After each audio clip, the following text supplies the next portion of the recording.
Miracles TV நேயர்களுக்கு வணக்கம். நான் ஒன்றும் கோட்டாவில் சீட் வாங்கவில்லை. ஈசல் பூச்சி டிஆர்பி ராஜா நேரடியாக தாக்கிய அண்ணாமலை. கோவை லோக்சபா தொகுதி அதிமுக வேட்பாளர் சிங்கை ராமச்சந்திரனையும் அமைச்சர் டிஆர்பி ராஜாவையும் ஒரு சேர தாக்கியுள்ளார் கோவை பாஜக வேட்பாளர் அண்ணாமலை. பாஜக மாநில தலைவர் அண்ணாமலை கோவை லோக்சபா தொகுதி வேட்பாளராக களமிறங்கியுள்ளார். திமுக சார்பில் முன்னாள் மேயர் கணபதி ராஜ்குமார், அதிமுகவில் ஐடி விங் தலைவர் சிங்கை ராமச்சந்திரன் ஆகியோர் அண்ணாமலைக்கு எதிராக களமிறங்கியுள்ளனர். திமுகவில் தேர்தல் பணியாற்ற அமைச்சர் டிஆர்பி ராஜா கோவையில் இறக்கப்பட்டுள்ளார். கோவையில் தீவிரமாக தேர்தல் பணியாற்றி வரும் அமைச்சர் டிஆர்பி ராஜா அண்ணாமலையை விமர்சித்திருந்தார். அதேபோல அதிமுக கோவை வேட்பாளர் சிங்கை ராமச்சந்திரனும் அண்ணாமலையை வறுத்தெடுத்து வருகிறார். இந்த நிலையில் திமுக அதிமுகவினருக்கு பதிலடி கொடுக்கும் வகையில் கோவை பாஜக வேட்பாளர் அண்ணாமலை பேசி வருகிறார். கோவை சுங்கம் பகுதியில் பாஜக செயல் வீரர்கள் கூட்டம் நடைபெற்றது. இந்த கூட்டத்திற்கு பின்னர் பாஜக மாநில தலைவர் அண்ணாமலை செய்தியாளர்களை சந்தித்தார். அப்போது பேசிய அவர், கோவை மக்களவை தொகுதி முழுவதும் மிகப்பெரிய எழுச்சியை பார்க்க முடிகின்றது. வாக்குப்பதிவு மற்றும் வாக்கு எண்ணிக்கையின் போது கோயமுத்தூர் ஒரு புரட்சி செய்யும் என்பதில் உறுதியாக இருக்கின்றோம். 39 தொகுதிகளிலும் தேசிய ஜனநாயக கூட்டணி வெற்றி பெறும் என்பதை களத்தில் இருந்து தெரிந்து கொள்ள முடிகின்றது. அரசியலில் திமுக இருப்பதே ஒரு அவமானம்.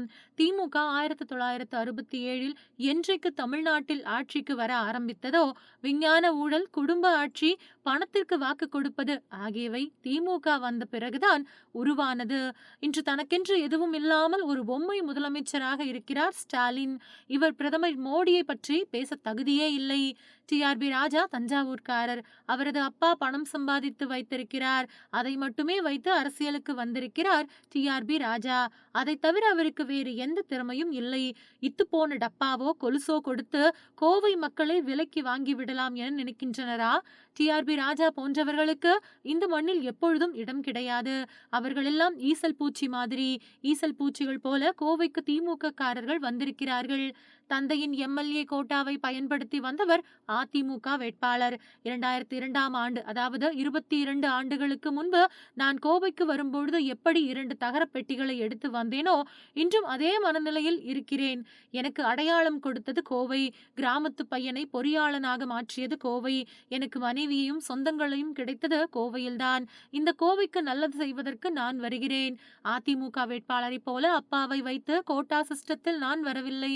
சுயமாக ஒவ்வொன்றிற்கும் சண்டை போட்டு ஒவ்வொரு படியாக ஏறி வந்திருக்கிறேன். அதனால் இந்த சின்ன பசங்க விளையாட்டிற்காக நான் வரவில்லை. கோவையினுடைய மாற்றத்திற்கு தீவிரவாத போதை கலாச்சாரத்தை ஒழிக்க வேண்டும் என்பதற்காக நாங்கள் வருகிறோம். போதைப் பொருள் தடுப்பு பிரிவு அலுவலகத்தையும் என்ஐஏ அலுவலகத்தையும் கோவைக்கு கொண்டு வருவோம். அதற்கு பிறகு போதைப் பொருள் எப்படி வரும், தீவிரவாதம் எப்படி வரும், இது மோடி கேரண்டி. நாங்கள் வந்தால் வளர்ச்சியை கொண்டு வருவோம், மெட்ரோ ரயில் கொண்டு வருவோம். இது எங்கள் வாக்குறுதி. இத்தனை காலமாக திமுக அதிமுக மாற்றி மாற்றி பேசி வந்தார்கள்.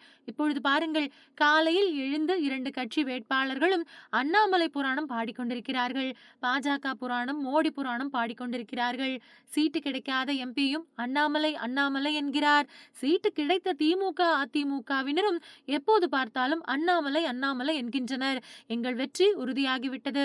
கோவை நாடாளுமன்ற தொகுதியில் 60% வாக்குகள் பாஜகவிற்கு கிடைக்கும் என தெரிவித்துள்ளார். மீண்டும் அடுத்த செய்திகளில் சந்திக்கலாம். அதுவரை இணைந்திருங்கள். நன்றி, வணக்கம்.